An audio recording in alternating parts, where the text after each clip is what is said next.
Hey everyone, my name is Luke Medrano. I'm one of the directors here with the Junior High Ministry, and I'm here to bring you your daily hope on Ezekiel 34. So strap up, get ready. We're going to do a little reading today. So if you got your Bible, grab it, and let's get into the Word a little bit. So Ezekiel 34, verse 2. This is what it says. Son of man, prophesy against the shepherds, the leaders of Israel. Give them this message from the sovereign Lord. What sorrow awaits you shepherds who feed yourselves instead of the flock? Shouldn't shepherds feed their sheep? You drink their milk, wear the wool, butcher the best animals, but you let your flocks starve. You have not taken care of the weak. You have not tended the sick or bound up the injured. You have not gone looking for those who have wandered away and are lost. Instead, you have ruled them with harshness and cruelty. Woof. Follow along a little bit further down into verse 8.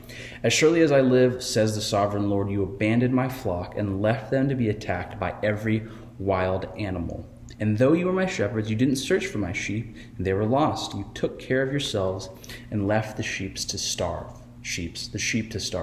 As you can see here, the shepherds aren't doing a very good job of what they're supposed to be doing. They're acting out of selfish ambition. They're not caring for the sheep. And they're doing everything that God does not want them to do. And he is upset, and rightfully so. But this chapter starts off kind of grim. It's God's anger towards the shepherds.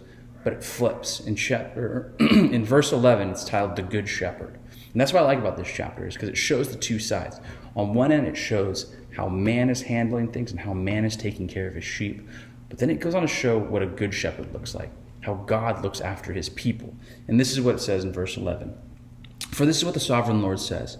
I myself will search and find my sheep.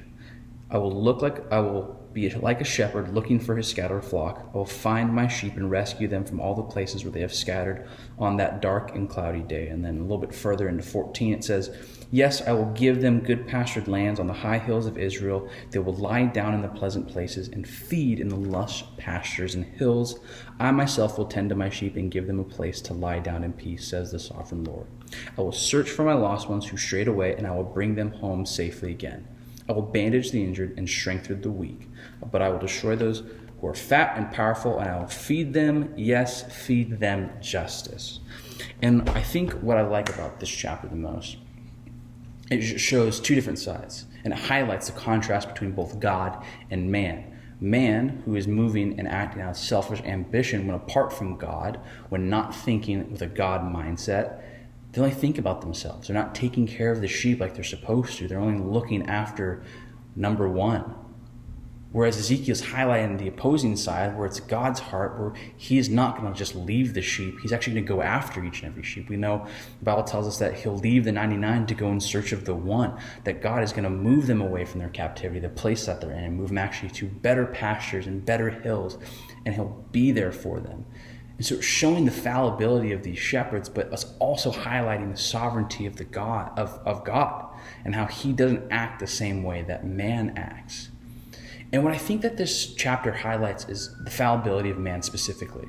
How when we as people put our faith into something like man or an idea or something that isn't focused on God, that thing is going to fail us every time. That thing is going to let us down. Not every time, but it's not going to work out the way we want every single time. Because the things here on earth are finite. The things here on earth have an expiration date.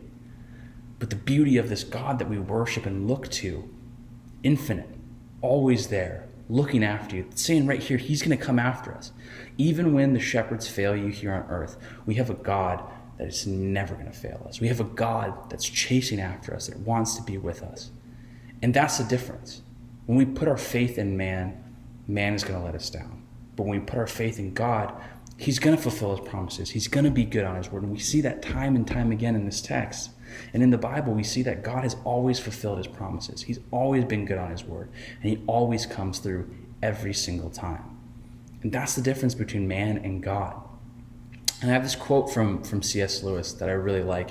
It's from Mere Christianity, and I actually think it really encapsulates the idea of this message really well. So if you're cool with it, I'm going to read it for us. So just listen to me, because I think it's a really, really sweet word. And so this is what it says. It is equally natural for us to see the man who helps us without seeing Christ behind him. But we must not remain babies. We must go on to recognize the real giver. It is not madness to, because if we do not, we shall be relying on human beings, and that is going to let us down. The best of them will make mistakes. All of them will die. We must be thankful to all the people who have helped us. We must honor them and love them, but never pin your whole faith on any human being. Not if he is the best and wisest in the world. There are lots of nice things you can do with sand, but do not try building a house on it. We all know that story of the man, or the story that Jesus tells, the man who built his house on sand.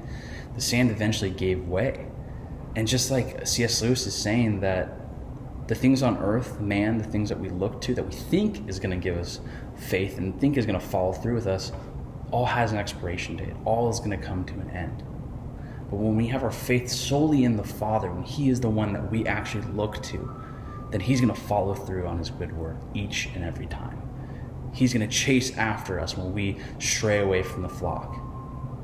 And that's the message today, that we have a good God that's always going to be there, that's always going to follow through, that is infinite and infallible. And that's good news. Thanks for listening.